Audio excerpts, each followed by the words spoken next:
Okay, welcome to our first SPHN virtual brown bag of 2016. I'm Megan Robbins, and I'm joined here by my co-chair of the brown bag committee of two, I guess, Andy Gears. And before I introduce our speaker for today, I'd like to orient you to a couple functions of the webinar.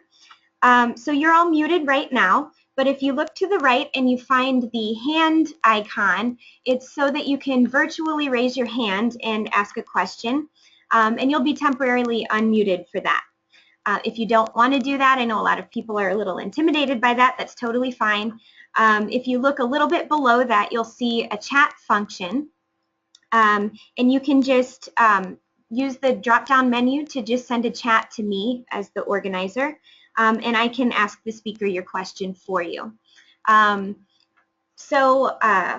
We have the great pleasure today of having Rosalind Picard, who is a professor of media arts and sciences at the MIT Media Lab, and she's joining us as our presenter today. She has mentioned that she doesn't mind being interrupted with questions, so please do feel free to ask your questions as you have them during her presentation.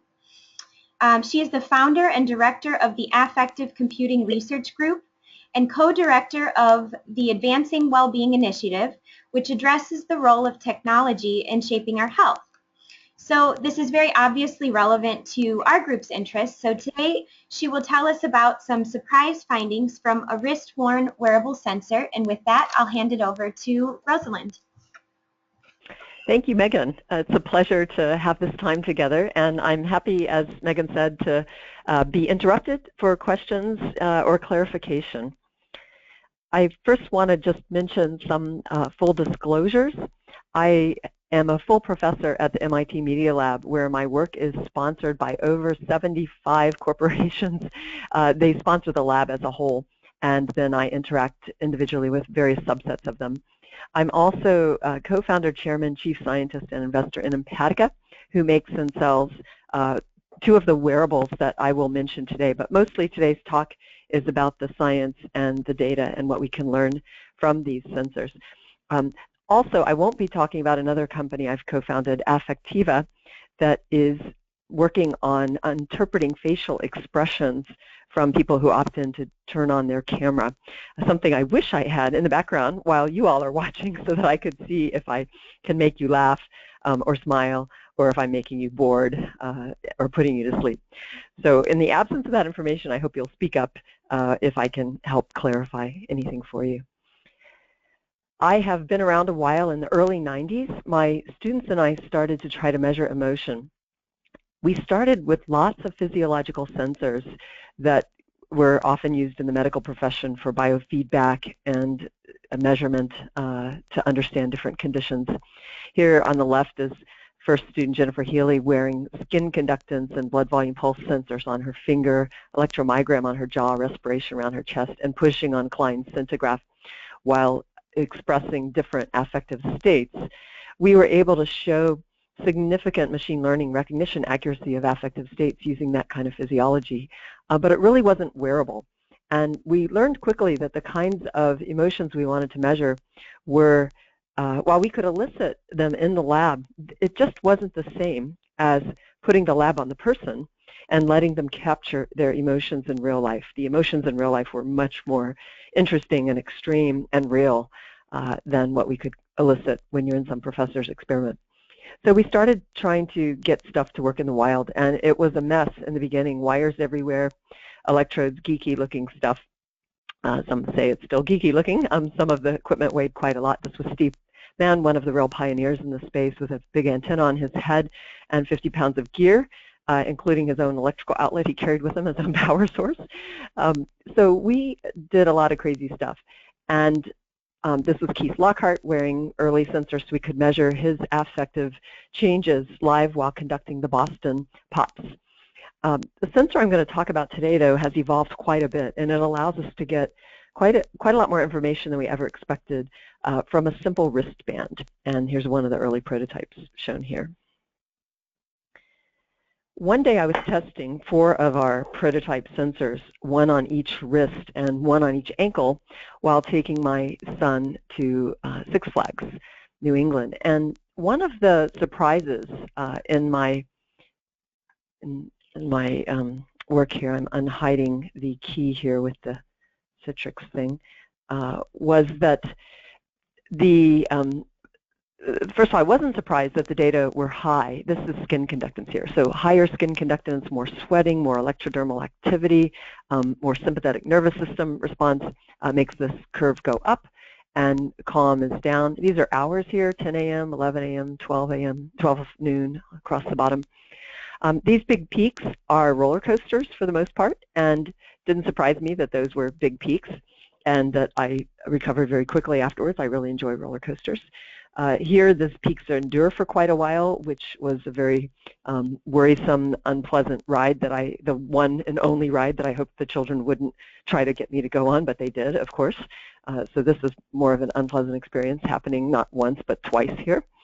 But to my surprise, the biggest peak of the day here was not when I was on one of these fastest, highest, most intense roller coasters in all of New England, or this ride that was designed to make parents sick. But the biggest peak of all happened earlier that morning when I was just trying to get out the door. And my slide should advance and show you that. So here's the morning. Now, this is interesting because the biggest peak is not just here in the morning, but it's also in the red data and not in the blue, black, or green data. The red data is the right wrist, and the blue is the left wrist. Now, why am I more aroused sympathetically with skin conductance or electrodermal activity here on the right wrist than on the left wrist? And I'll come back to that later. At first, I didn't notice that, and now I'm paying a lot more attention to that. When we first started exploring these a good bit more, and here let me switch to another video player because this one's not cooperating so much, we were challenged to see if we could help reveal the internal autonomic stress of a non-speaking person. And here's a girl on the autism spectrum who has some stuff on her head that's unrelated to our experiment here, but and this stuff is driving that. But what we see is she also has, you'll see shortly, sensors that she's wearing that we made that are on her ankles. Actually, they're mostly out of view here. We'll see them in a later panel. What you're seeing here is the electrodermal activity streaming from the girl's left and right ankles. See the little black sweatband peeking out there. Over about 45 minutes of occupational therapy. It's been building for some time here on both sides. This green window is giving a long-term perspective. This little blue stripe here is a zoom in that we see in this window, and the right edge here is the live data that we see in the video. And this girl is about to have a meltdown. Her sympathetic conductance has been building for some time here. She is minimally verbal and expresses frustration right about now. Okay, so this first peak coincides outwardly with the stress and inwardly with skin conductance going up, which is what we would expect here. Let's zip over to another place where she's chilling here, and we see that skin conductance is going down and you know, resting in the ball pit here, and here looking at her activity schedule, which brings more certainty to her life, causes is associated with it continuing to decline. Also over here, we see the other biggest peak is when she's getting on the swing, which involves physical exertion as well as cognitive motor planning, as well as possibly an affective excitement and expectation.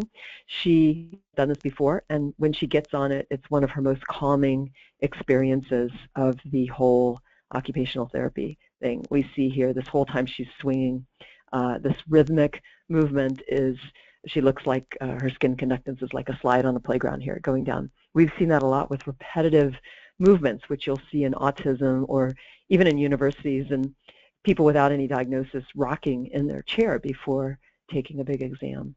And famous tapes, Bill Gates before legal proceedings where he's sitting at the desk rocking. All right, when We first built the sensor to go on children in occupational therapy settings. It was finally able to be worn 24/7 out in the wild. Leave the lab and get your skin conductance all day. So here's that electrodermal activity measured as skin conductance. The first time I saw a full week of data. 7 days vertically here, and each line here is 24 hours. So in this top line, we see a student getting activated toward the end of lab, chilling during TV, surprisingly large activation during sleep, calm as expected during relaxation, and going back up with lab activity. Each day is scaled differently here, so each day is normalized within itself. And we see overall these big peaks in sleep, which if you were paying attention to what I was just saying about skin conductance going up with autonomic activation, excitement, and so forth, you're probably scratching your head and saying, is this upside down? You know, because this is exactly backwards from what we would expect. We would expect sleep to look like relaxation here, and it doesn't. It's sometimes the biggest peak of the day. In fact, often the biggest peak of the day, as we see here. So I'll say more about that later, what we think that might be. But let me just summarize this with, we do see a lot of what we expect when the person's awake. We see it really activated during exams, during studying, hard MIT homework, problem sets, and unfortunately to the embarrassment of we faculty, we also see the low point pretty much every day is classroom activity. It's also low, we've noticed reliably on PowerPoint presentations like this one. So if you want to raise everybody's electrodermal activity, you'll raise your hand and ask a question in the middle of this. Feel free. And I'm happy to go back slides if you do that too. Okay, the data here, so here we could suddenly see 24/7 data. And this, we then said, gee, you know, we wonder, like, are people's baselines really stable traits? Are they informative? You know, what is this telling us? We have a lot of questions, and this is a long-term research project. But let me just show you a couple teasers here of interesting things we're finding. For example, we took 5 children with the same autism diagnosis in the same school, same weather, same days they were wearing sensors. So effects of temperature, humidity, schedules, activities, you know, all these things were, you know, they're varied, but there's a lot of similarity between these 5 children with respect to our procedure. And we counted here, this is a histogram of how many days their average electrodermal activity level, skin conductance level here, took on a particular value. So let's take this child here. There were no days of the 60 days that we measured here with one ankle band skin conductance. On no days did the child's average exceed 1. And that child's a lot like this child, subject 1, who only on 2 days did the average value exceed 1. Now, these other children have the same diagnosis, but their average value here, as represented by this red line, is higher than 1, quite a bit higher in this child. So this child's average day is higher than these other 2 get in 60 days. So you think about this, and physiologically these children, even though they have the same DSM diagnosis, physiologically they look like very different people. And then we layer on top of this all the other statistics and responses to social or cognitive load or anticipatory responses or other interesting things we might want to look at that we would expect would activate this system. So just a teaser, we think that this kind of data can help provide something we haven't had in the past, which are these long-term physiological phenotyping information. And it can show you, too, if somebody's baseline tends to be very stable or if their average tends to be very stable. Those can be slightly different things. Or if they're really highly distributed across a wide range of values. Now, after we built a sensor that could be taken out of the lab and used by just about anybody who could still operate a soldering iron, because the sensors tended to break a lot in those days, the hand-built ones.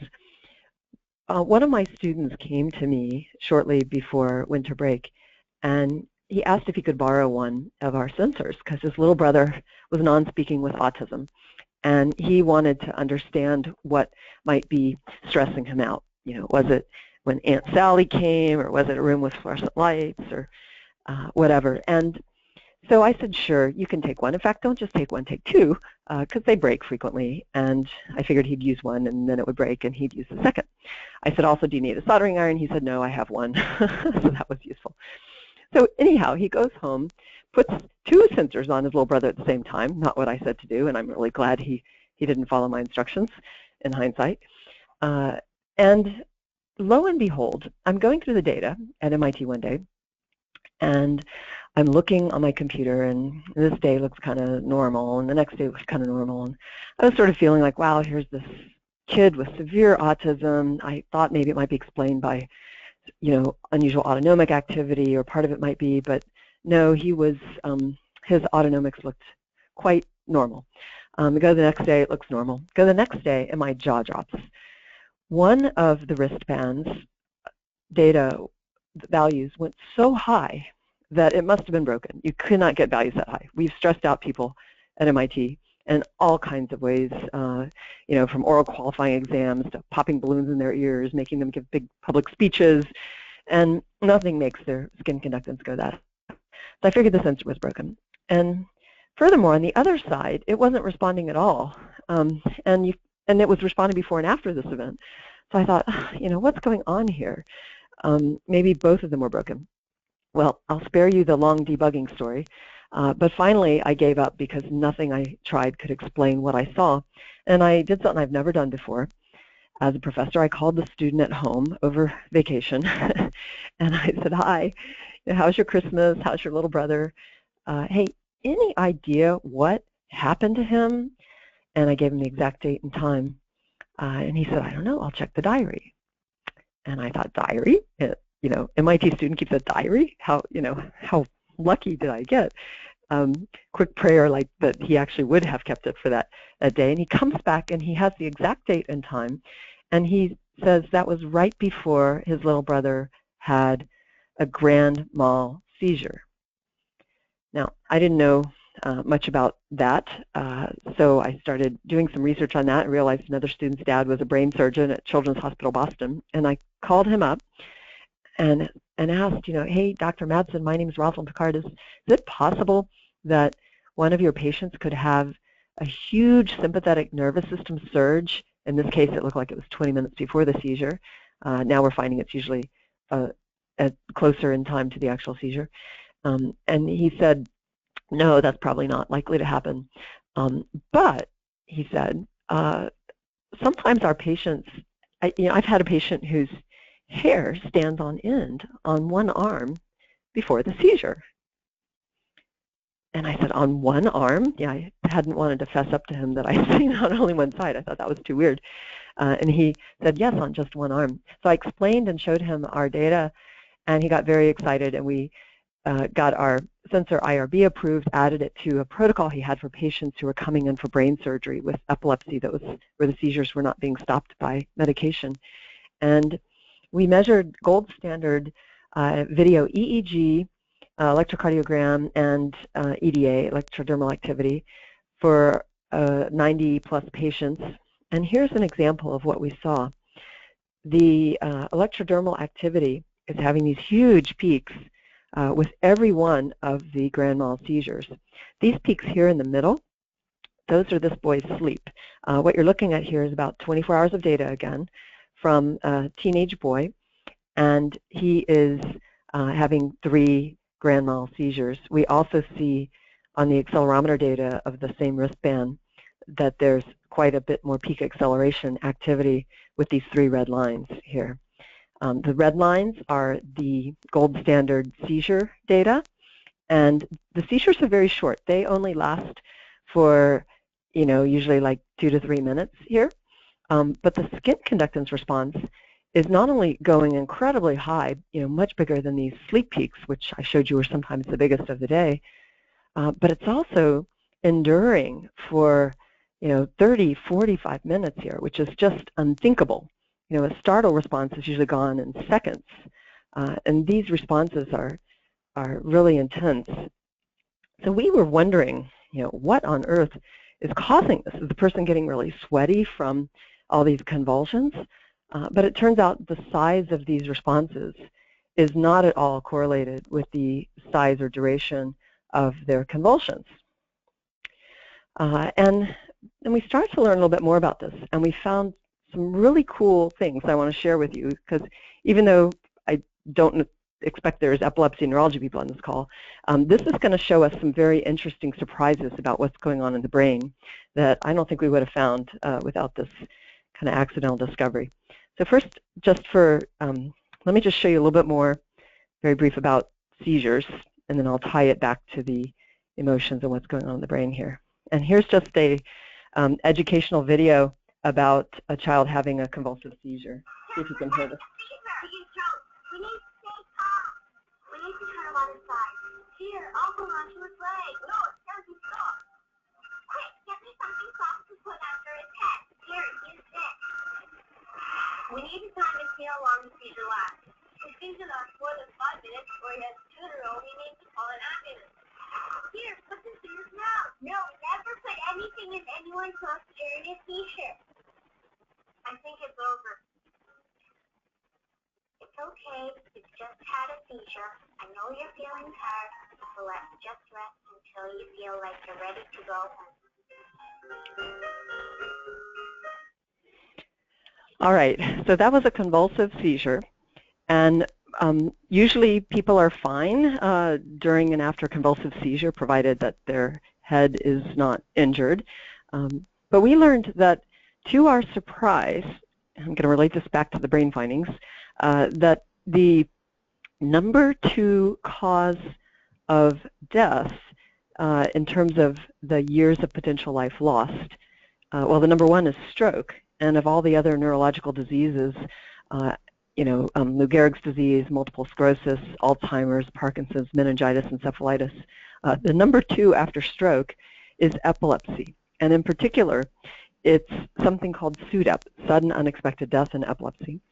And this is an interesting thing. It's mysterious. They don't know what causes it. But there's been a lot of research in the last couple of years on it, and it's pointing to a very interesting connection to the size of that response we're seeing on the wrist. In particular, and by the way, we now think with what we're finding, we may have the chance to actually do something about these. I'll say more about that. So here's the particular. Sure. I'm so sorry to interrupt, but we do have a question here. Okay. I think I've neglected from a few slides back.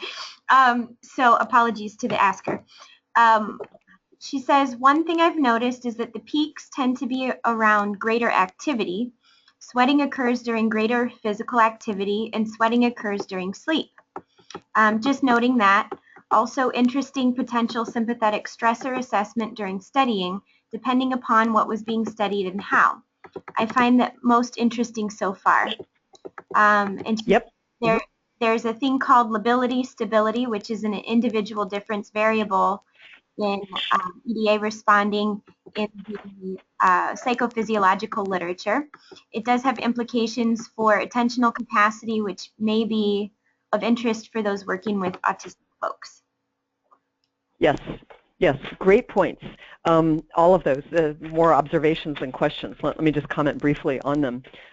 All true and all accurate there. Yes, if you have enough physical activity that you start sweating, skin conductance will go up. So we're not surprised it goes up when there's a lot of activity, for example, in the convulsions, or when the kids are having sports and stuff like that. In the cases I'm showing you, we're measuring not only the skin conductance, but we're also measuring the physical activity and the temperature, and in some cases also the humidity. So we've done a number of studies to see if the increase can be explained by the temperature or the physical activity. And in some cases it can, but in the cases I'm showing you, it is not. But it's a great question. So like here with the seizure, the size of this huge electrodermal response is not related to the amount of physical activity. And the person is in a climate-controlled room, and we have temperature as well. Also in our sleep data, at first we thought maybe the peaks were just due to sweating during sleep. And we measured, and certainly if you are sweaty during sleep, you do have a peak. But we found that they are unrelated. We expected the sweating to be related to the temperature. And it turns out there's a very small amount that's explained by the temperature, but there's a lot of it that's not explained by the temperature. And we now have other hypotheses of what we think that is. So I'll say more about that later on, but great questions. Also, yes, the lability and stability. Stability, stabile. Oh, you're interrupting? I was going to say we have another question, but please address your point first. Okay, the lability tends to be when somebody has a lot of skin conductance responses. If you zoom in on their data, it has a lot of little peaks, sometimes unexplained. And the stability is when a person may have a lot of stimuli coming at them, but they don't have corresponding little peaks, or they just tend to be stabile a lot. And in the early literature, they classified people as stabile or labile. You tended to be one or the other. But they also only tended to measure people for 20 to 45 minutes in a lab. And over short periods, you might be stabile or you might be labile. But what we found is the same person over a long day or over a week can have many periods where they're labile and many where they're stabile. So that calls into question a lot of the early findings, for example, that were relating lability or stability to schizophrenia or different subtypes of that. And so we think now it's very important to get long-term data before you make those kinds of associations. So next question. Thank you. So I'm going to try to do the hand-raising function here. Whoops, one. This one. Whoops. Melissa, are you there? Melissa? Okay. I think she's also submitted it in writing, so let me ask here. I have tried unsuccessfully to do the hand-raising function. Let's see. Oops. And now I can't see that. Well, apologies. Melissa, if you're listening, you can just chat me the answer or the question. For some reason, I can't access the question right now. So Rosalind, go ahead and proceed, and Sure. I'll figure out the question from here. Alrighty, I'll continue here. Let me explain the connection that we're seeing right now that I think is so exciting between the that big skin conductance response following the seizure and the most dangerous thing that seems to be happening after the seizure. Now, what is going on that was observed here, each line here is a trace from an EEG on a person's scalp. And you see the activity is very atypical here, and that corresponds to a seizure. And then here, the seizure is technically ending. We would like to see normal brain activity happen here, but instead everything's below 10 microvolts, so it's suppressed. And the term for that is post-ictal generalized EEG suppression. And this has been observed in 100% of cases where patients happen to be wearing an EEG when they passed away following a seizure. So we don't think this is the cause of death, but we think it's it's associated with something that might be causing the death. And as we learn more about it, we think that it might be associated with cessation of respiration. Now let me just show you our surprise finding was that the longer the duration of this cortical brainwave suppression measured from the scalp following a seizure, so if it's 30 seconds or 60 seconds or 90 seconds after the seizure, the brainwaves are continuing to be flat. The longer that flattening, the bigger the response on the wrist. Now, if you think about this just, I don't know about you, but this didn't make any sense to me the first time I saw it. Like, why on earth would an electrical signal on the surface of the skin on your wrist have any correlation whatsoever with the cessation of electrical signals on the scalp? All right, this has got to just be a fluke, right? Well, wrong. It's been replicated multiple times now at different hospital sites with different groups of patients. And it's a highly correlated, repeated finding here. So what might be going on? And here's where it gets pretty cool. The separate from our work. I'm sorry to interrupt again. Go ahead. Oh, there you go. Sure. Your slides weren't in presenter mode there. And I want to let you finish your point, but we do have another question. Go ahead. Oh, okay. So the question is, what do they think is causing the spikes prior to convulsions? Is it goosebumps or hair standing on end that she mentioned had happened to one patient? Yep. So let me be very clear. While the boy keeping the diary said the electrodermal peaks were before the convulsions.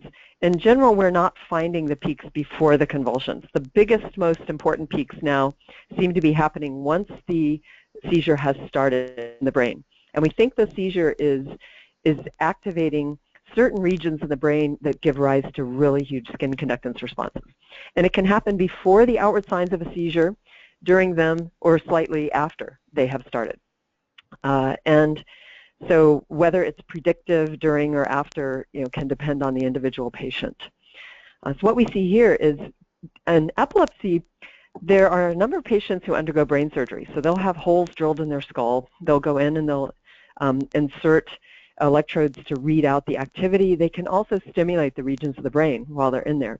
And in the data I'm showing you here, collected by Mangina and Bougeron-Mangina, they went into the brain and they stimulated different regions. For example, they stimulated the patient's right amygdala while the patient was wearing skin conductance sensors on the right hand and the left hand.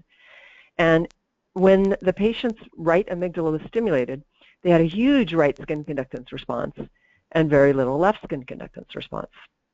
And the same thing held when they stimulated the patient's anterior hippocampus, posterior hippocampus, cingulate, and cingulate. These are regions that are often involved in memory, emotion, attention, pain, fear, stress.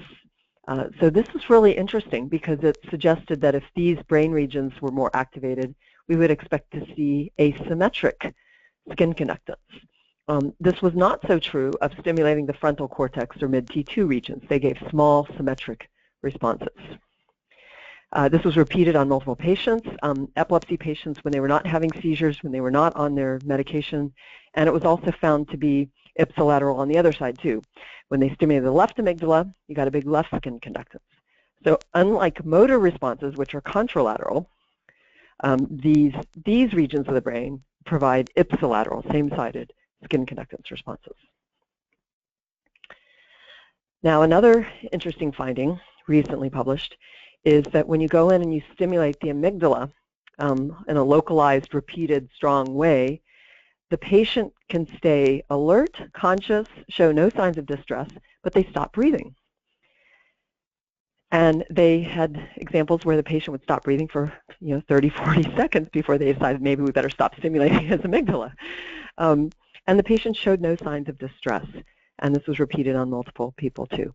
We now think that seizures, which are like little house fires in your brain, going in and stimulating hyperactively different regions, could, if they hit this region that turns off respiration, could stop a person from breathing. And without any outward signs of distress, if nothing makes them start breathing again, that could be their terminal breath. And if, however, in the DeLugy case, they found here, when you simply talked to the person who had stopped breathing, they would take a breath and start breathing again. And it's also been noticed in epilepsy that leaving a patient unattended when they have a seizure is associated with more cases of SUDEP, the sudden unexpected death in epilepsy, than going in and checking on the patient. So simply checking on a person who is having a seizure could potentially help them start breathing again if they have the kind of seizure that turns off their breathing. So we think that an alert to these situations of unusual skin conductance and movement could potentially bring help and start a person breathing again and may prevent most of those SUDEPs. So this caused us to pause for a moment of focusing on just the emotion production of these regions in the brain and take a look at prototyping a device not just for kids with autism on ankles or for us in lab use, but patients with epilepsy. And we need to make something they could wear 24/7 that looks good and maybe also tells time. So that's the device Embrace that is now available for under $200, and it's available for not just epilepsy, but I'll say a little bit more about it because we wanted to serve multiple purposes here. So let me go back to an autism example.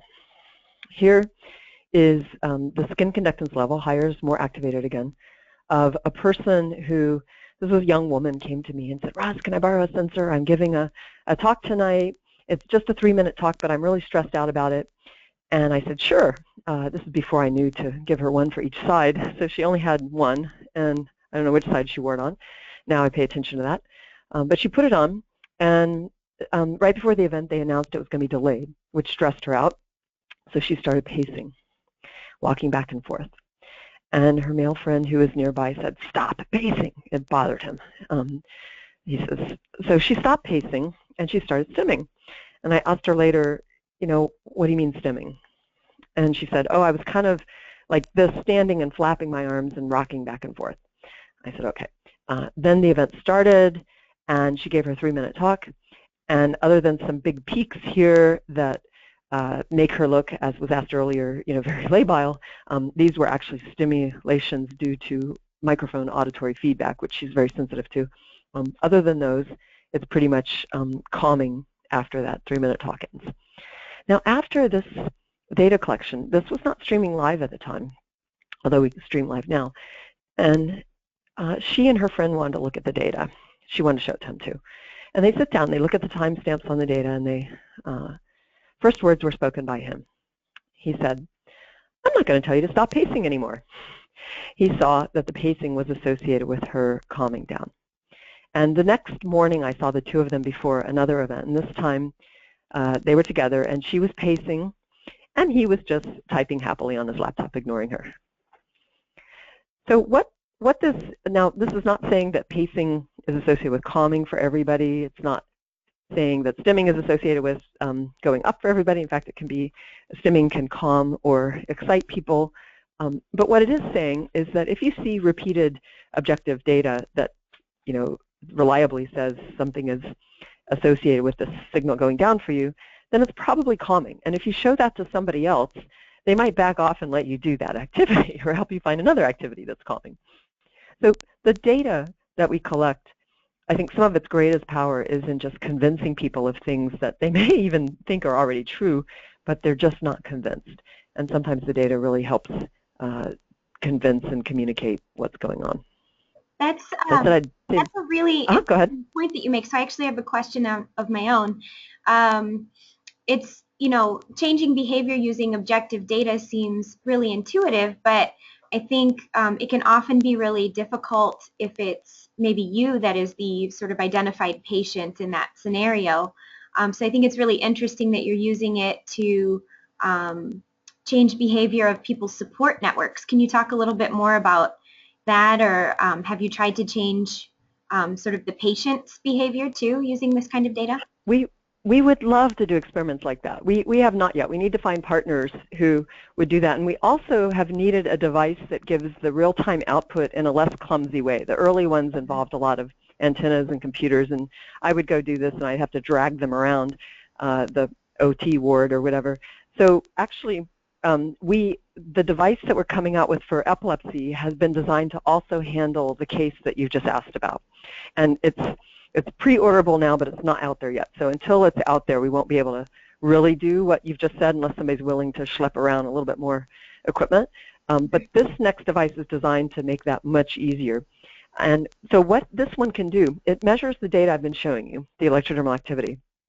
And you can set it to vibrate gently on the wearer to indicate to them that their level is going up or down. You can designate some pattern that you're interested in. You can also communicate it wirelessly to somebody else nearby. So let's say a child has trouble with autonomic increases that lead to behavioral meltdowns. Well, speaking as a mom here for a moment, I wished I could have seen the child getting out of control before he screamed, because then maybe I could have done something to alleviate his stress before he became, really unpleasant for everybody around us to be around, and also for his own good too, before he really loses control and has a miserable experience. So the new Embrace device is going to be able to not only detect these events, gently vibrate on the wearer if you want it to, but also it can transmit the alert to another person nearby, to a spouse, a mom, a dad, a teacher, and a therapist. And then we can't, it's not the same as what the director of our lab was always asking us for. He kept saying, Roz, can you build me the mood ring that tells me my wife's mood before I go home? It's not quite that, but it will tell you if you're loved one or whoever's entrusting you with their data is going, is exceeding a threshold that they're willing to share with you. And I think this would help with that biofeedback and behavior change, because as we talk with people who have this autonomic dysregulation, they're not aware of it. A lot of them are alexithymic. They're not aware of their feelings changing. In fact, we have a lot of people here at MIT who are alexithymic, and they can't tell you if their level is high or low unless it's really high or really low, really deactivated. And the mid-range seems to be missing from their perception.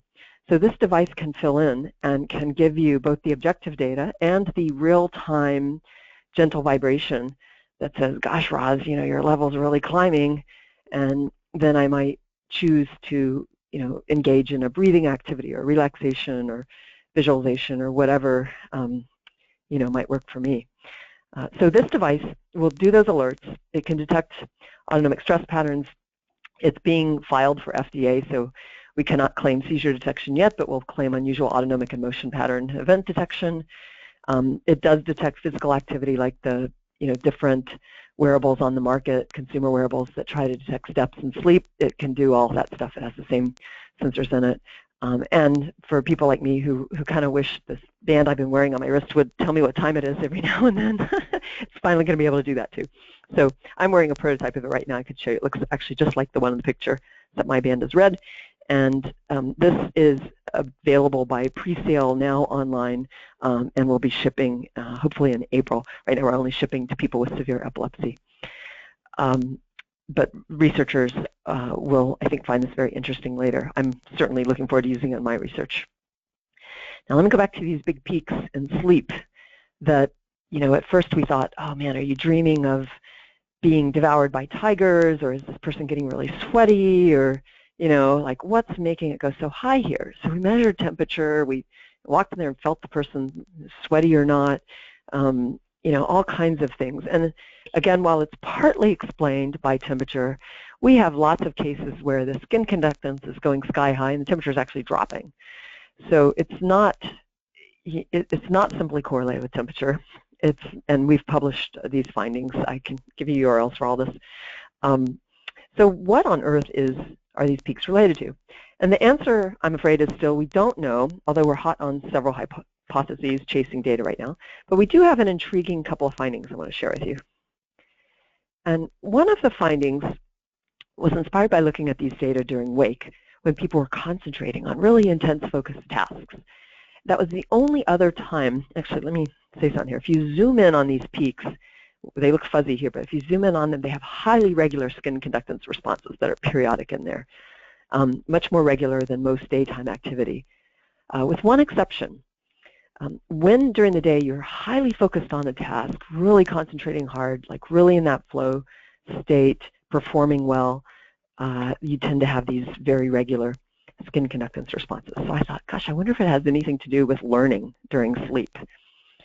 And so we teamed up with Bob Stickgold, an expert on memory formation during sleep, and we started measuring gold standard polysomnography at the same time that we were measuring the skin conductance. And we learned things like these peaks, they're not happening during REM, which is when we thought people were dreaming, which is also wrong. Turns out you could dream during all stages of sleep, but they're not happening during REM. They're usually happening during stage 2 or stage 3, the latter part of non-REM. During this stage, during the latter part, you get this peaking. Then when the peaking ends, you go back into REM. Again, during this latter stage, you get this peaking. When the peaking ends, you go into REM. Here's a case where there's peaking, but it goes into wake. Here's a case where there's peaking and it goes into REM, and a case where there's peaking and it goes into wake.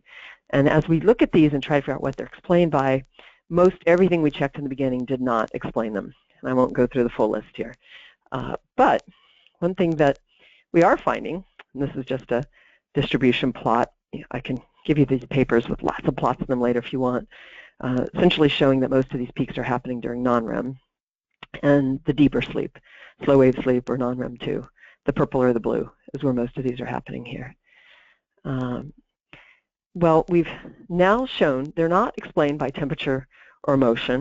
They're mostly during non-REM, and they're mostly happening in a way that seems to possibly be associated with memory formation. Now let me show you one more thing. I don't know, I wish I could see raised hands here. I don't know how many of you have used electrodermal activity. First, let me just show something weird. Most people who've measured this have measured it on the fingers. And that's the classic gold standard place to measure it. And if you're in a lab and you're just doing short-term measurement and you want the most sensitive responses and your patient's not moving around, then I'd still recommend the fingers and just classic equipment. But if they're wearing it all day, every day, like our studies, then I definitely recommend moving off the fingers to the wrist or the ankle. Now, here is classic finger measurement from a bunch of veterans by Dobrins, Roth, and all, when they're awake and it's high, and asleep and it's low, and they wake up and it's high again. So usually during sleep, they expect skin conductance to be lower, which is what you might usually think of for this signal. But remember, in our data, sleep was often the biggest peak of the day.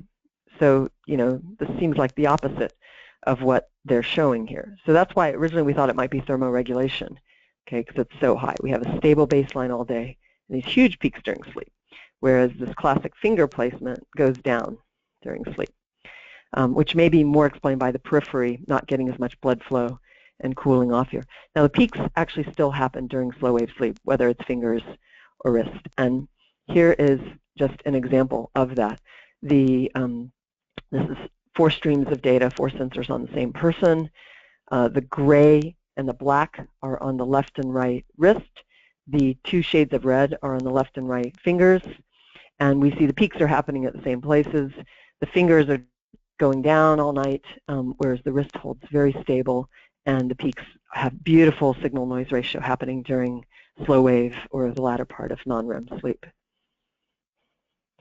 What we found that is so interesting here is if you take the people who performed best on a memory task where they're trained on the task before sleep, then they sleep, then they're tested on the task, and you measure their performance before and after, and you take the top 20 to 30, we did it several different ways here, it was the top 20% performers versus the bottom 20% who got worse after sleep or didn't perform as well. And you just try to classify them using machine learning. And you say the machine learning, I don't know what's best. Here, try all these EEG features, the electrodermal activity or accelerometer or combinations of them, or the gold standard polysomnography features. We fed it just hundreds of possible features and combinations. And we fed it to 6 different machine learning models here. Support vector machines with linear kernels and RBF kernels and you know, principal components analysis, and linear discriminant analysis, a whole bunch of different things.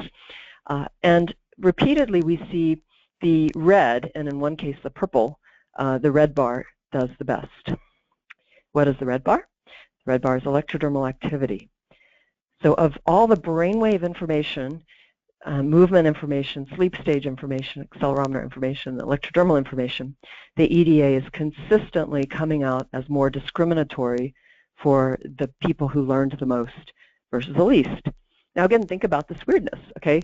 We think of learning as happening in the brain, and here's a measure of, you know, what we used to just think of as simple sweat on the wrist, showing, you know, more association and discriminating these 2 groups.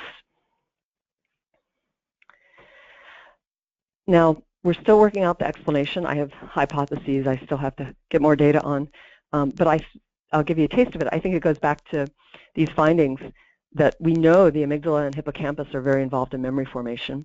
Now from the neurological findings, we also know that stimulating those regions gives huge skin conductance responses.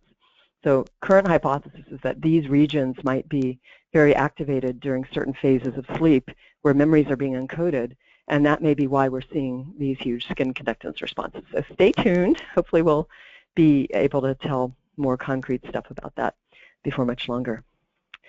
I'm getting near the end of time here, so let me just wrap up a couple more teasers here. A lot of studies on left-right that just looked at cortical activity with EEG did not find significant electrodermal differences, but we're not bothered by that because the ones that are interesting to us are the ones that go deeper in the brain, and the EEG misses that data. The EEG does not pick up this left-right amygdala data. So you go in the MRI and you see this, and then we expect to see it on the skin, or you go in with depth electrodes, and then we expect to see it on the skin. We've recently published a paper and you can get all of our papers online at affect.media.mit.edu, with this multiple arousal theory that goes through a whole lot more arguments related to what I've just been talking about. Anatomical, imaging, direct stimulation, other studies that support the kinds of claims I've just now been making. We can, with our new multiple arousal theory, that electrodermal activity arousal is elicited by these multiple regions of the brain and can have differentiated patterns on the body. We can now make predictions that certain people with certain conditions where they've imaged their brains, for example, patients who are more anxious or more depressed, in imaging studies where they have bigger right amygdala volume and not left, we would predict bigger right skin conductance than left. We're also finding sizable numbers, a big bias toward more right than left activity among people doing the classic stressful counting backwards by sevens task. Here, each pair of bar graphs is one person. Subject number 24 has huge right skin conductance during this stressful task and almost nothing on the left, while these subjects in the middle had pretty much equal on both sides. But we have nobody over here, only one guy who has a little bit more left than right. Almost nobody has a huge left compared to right. Interesting, the literature, for those of you who've studied electrodermal activity, the gold standard says measure the non-dominant hand, and that will characterize the person's electrodermal response.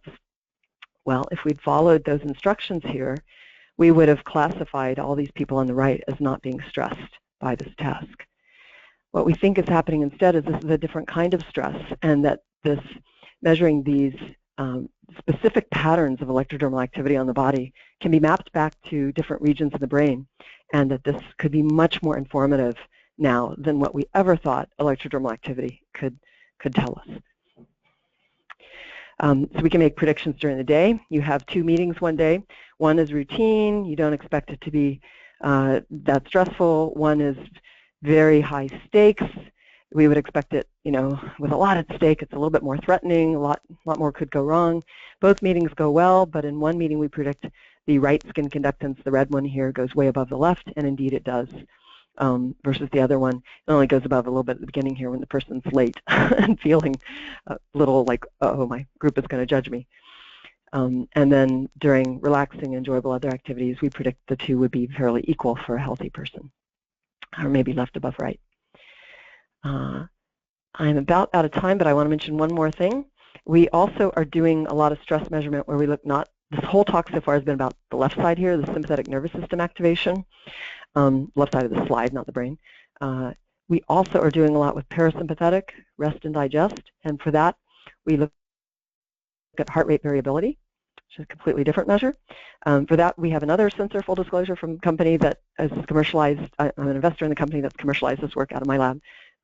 This is blood volume pulse work. And here's just an example of live data streaming from my wrist there that shows you in a moment when I stop moving around. We get beautiful periodic skin conductance, blood volume pulse data from which we can extract the heart rate, and the top is the electrodermal activity that I've been showing you the whole time.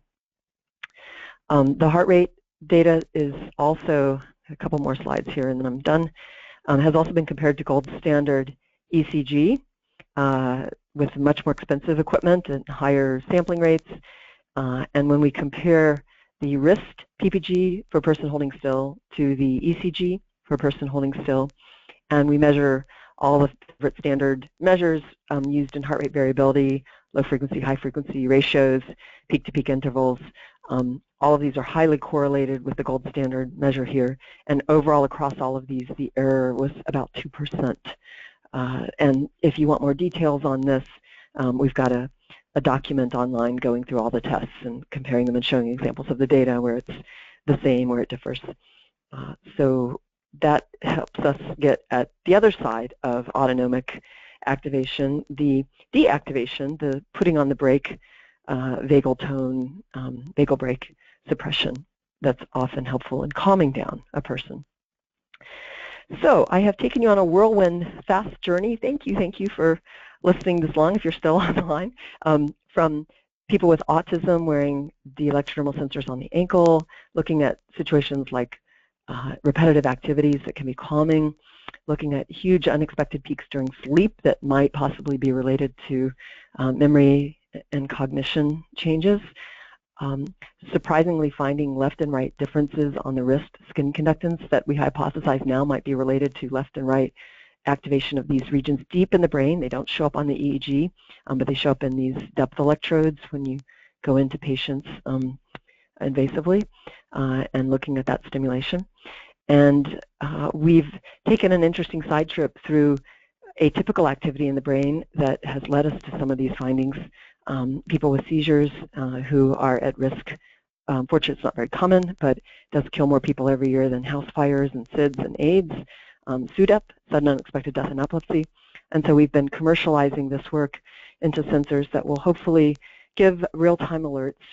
So if you see a person having a seizure, or you have a loved one who has that, 1 in 26 people will develop epilepsy at some point, then go check on them and stay with them after the seizure ends for a while too. Make sure that their breathing hopefully continues fine and they're safe. So thank you very much, and if there's another minute, I'm happy to take questions. Another question. Thank you. Oops, I think I'm after 2. Sorry. Oh, that's okay. No, by my time, you're perfectly on time. So I want to thank you very, very much. I know you can't hear any applause, but I'm sure everyone's clapping at home and in their offices. That was really informative and really great. So I want to ask just a really brief question. So you have this website at the bottom of your slide here. Can anybody who's interested in using these devices find some practical information on how to use them, what kind of data it outputs, as far as what that looks like and everything? Yeah, and actually, I should have put the Empatica website up here, and I guess I didn't. Sorry, not a very good product pitch here. If you go here, empatica.com, there's a lot of information, a lot of frequently asked questions, documents for data, lots of examples. And if you mail info@empatica.com, they're wonderful about answering a lot of questions too, if you're interested in the devices. I'm a bottleneck at MIT for that stuff. I'm part-time helping out Empatica, but if you want stuff about their stuff, it's best to mail them directly. Wonderful. Well, thank you again so much. We really enjoyed that. And I want to thank everybody who attended as well for joining us. I look forward to seeing most of you in just a couple weeks at our annual SPHN pre-conference. So thank you very much. Thanks. Have a great day. Take care. Bye-bye.